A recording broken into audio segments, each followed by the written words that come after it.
Hello and welcome to the transcription explanation of this design.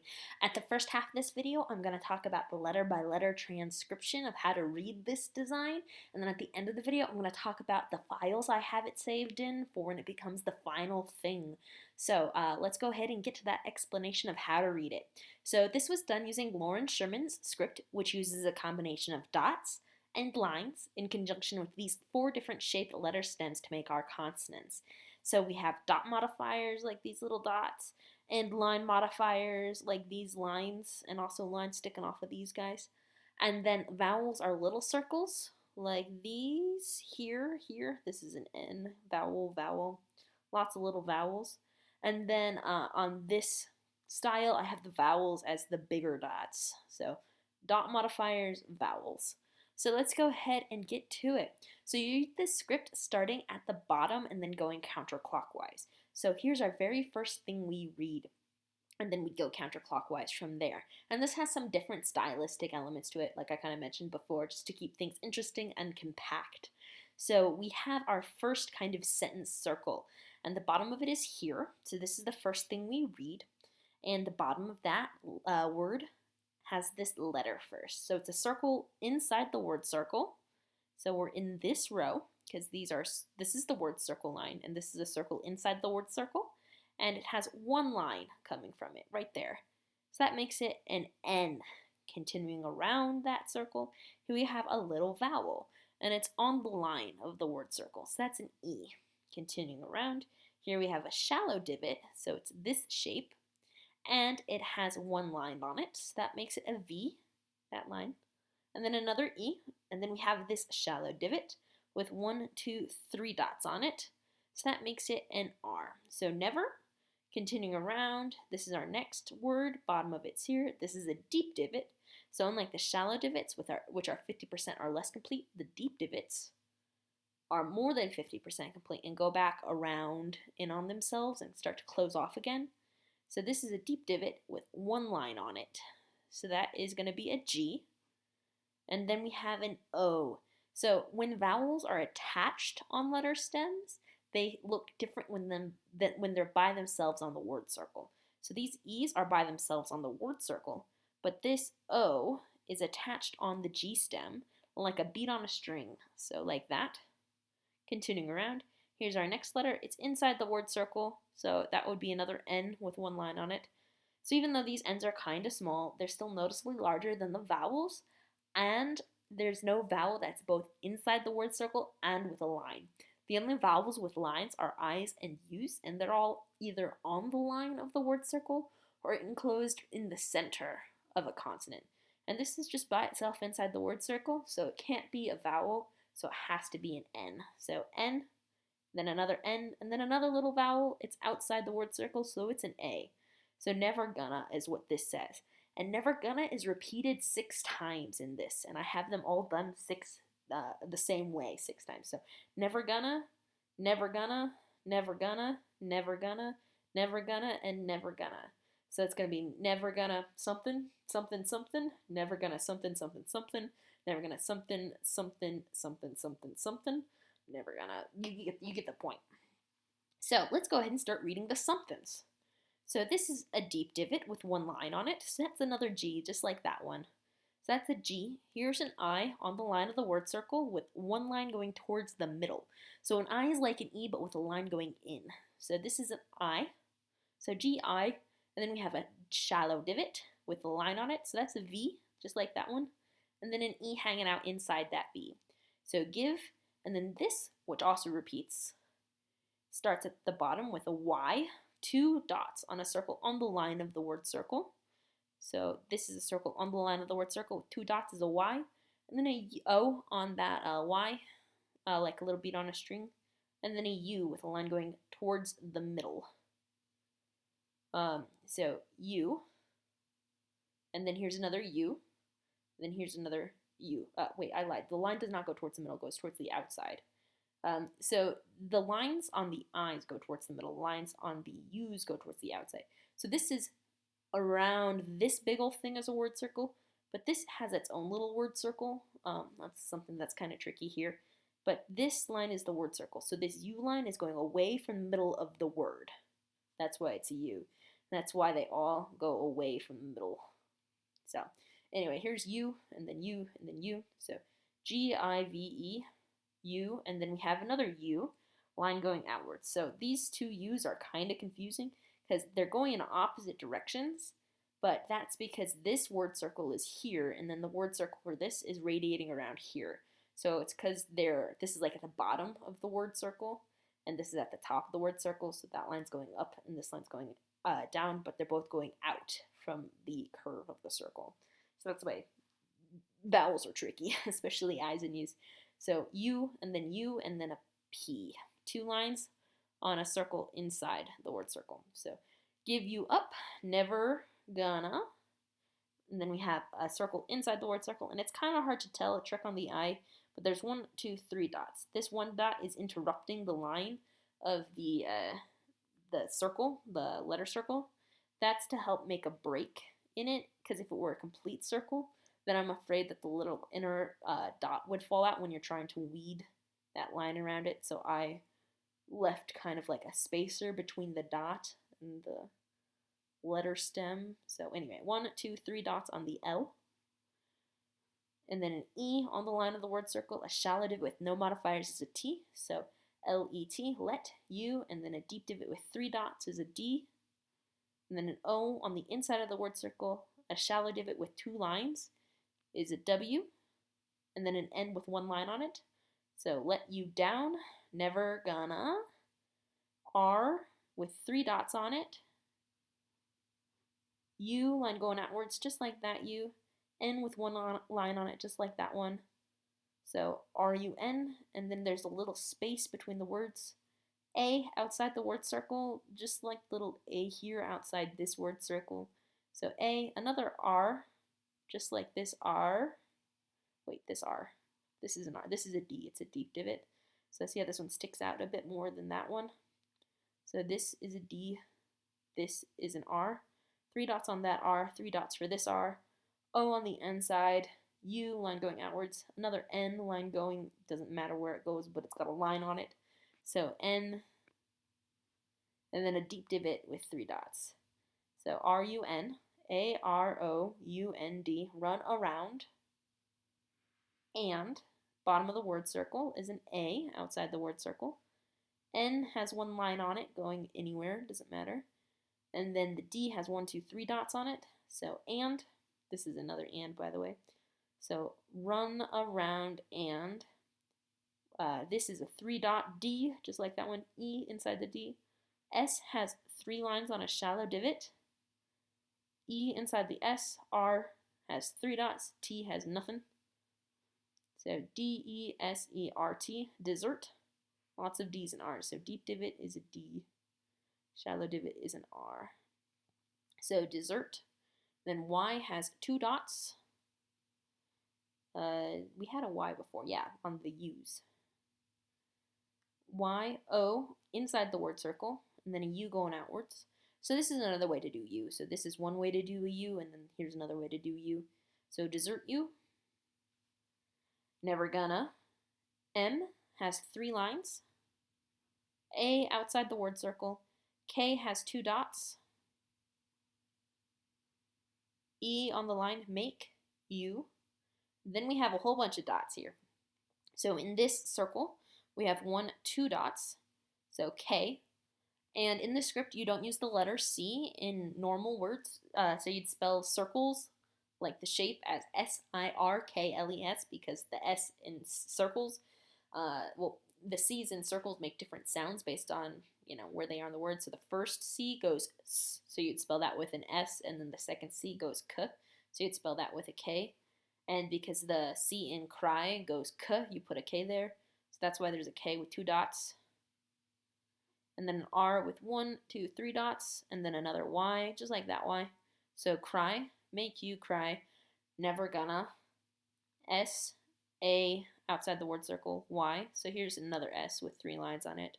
3 lines, and then the Y. Say, G with 1 line on it, just like this G. O, O, 2 O's. D with 1, 2, 3 dots on it, just like that D and that D. B, no modifiers on it. Y, 2 dots on it. E, so say goodbye. Never gonna. T, shallow divot, no modifiers. E, on the line of the word circle. Here's 2 L's, 1, 2, 3 dots on each. So tell. A, so a little tiny space between the words there. A, just by itself. And then another L, 1, 2, 3 dots. I, line going towards the middle. E, and then another and, just like that. And D, H, 2 lines on it. So a deep divot with 2 lines is an H. Then a U, line going outwards. R with 3 dots. T, no modifiers. Hurt. Y, 2 dots on a circle on the line of the word circle. O, inside the word circle. U. So U. So never gonna give you up, never gonna let you down, never gonna run around and desert you, never gonna make you cry. I don't have it memorized. Never gonna say goodbye, never gonna tell a lie and hurt you. So that's the Rick Wolf shield. Okay, so onwards to digital files. Yay. So when preparing this as an SVG, so first of all, it's an SVG, so yay, infinitely scalable. It's nice. And it kept my little cut lines. So this should be very cuttable by the Cricut. And I have them set up where each thing that is on the same layer is all able to be cut in one piece. So this fits in one 24-inch, well, 23 by 20, let me say words right. This all fits inside 11.5 by 23 inches, or 23.5, something like that. 11.5 by 23.5, yeah.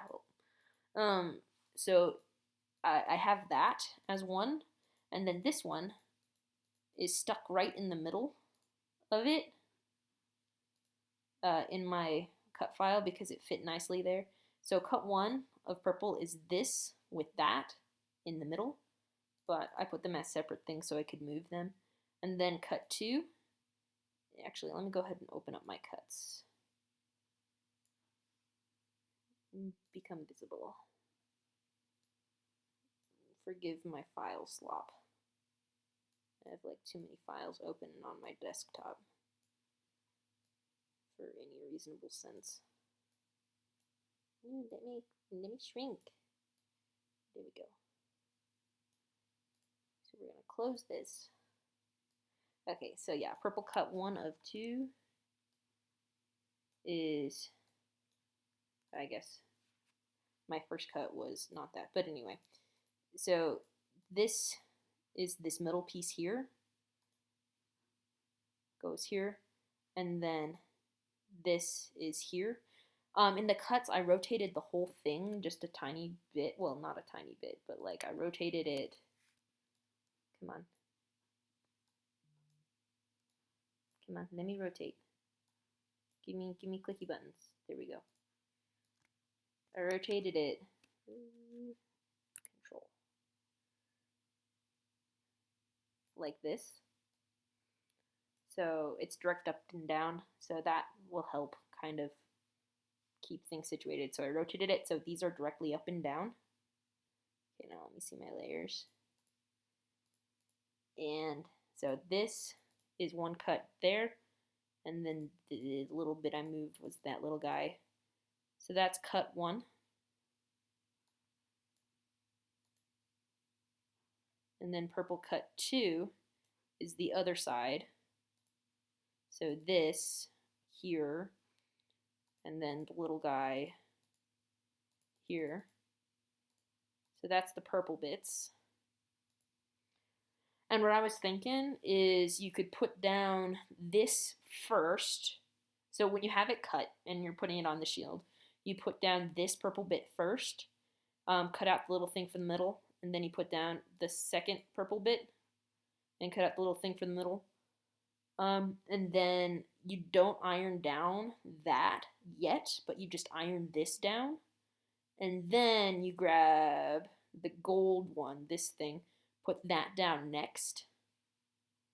And then you put the purple inside it, because that will save you some hassle as far as lining things up, because there's the perfect little spot right here for it to slide in, where you can see where it nestles in. So yeah, actually I'll go through the order of what I would put it down later, but we're just talking about the cut order right now. We'll go through the stick order later. So anyway, here we have the cut order. So cut the purples and then golds. Again, they're not rotated, but I have these being cut next, which are this top one and then this one here, which again, they're all separate.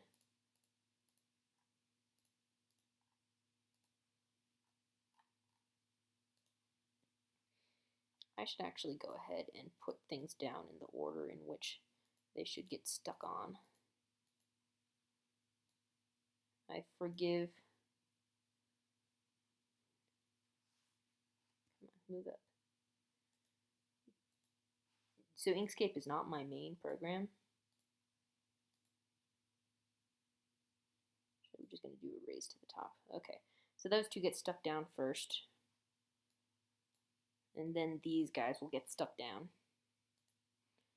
And then for these cuts, so 2 out of 3 is the side bit, which I'll go through later. But the thing I want to talk about is this here was scooted outwards a little bit to fit in the square to be able to cut it. Well, this is a rectangle. So you have to cut with scissors around here and scoot it out a little bit. And then same thing for this one, which needs to be scooted in a little bit. But yeah, those are my cut things. Okay, so as far as the orders, step 1 is get these guys down. Step 2 is to get these guys down.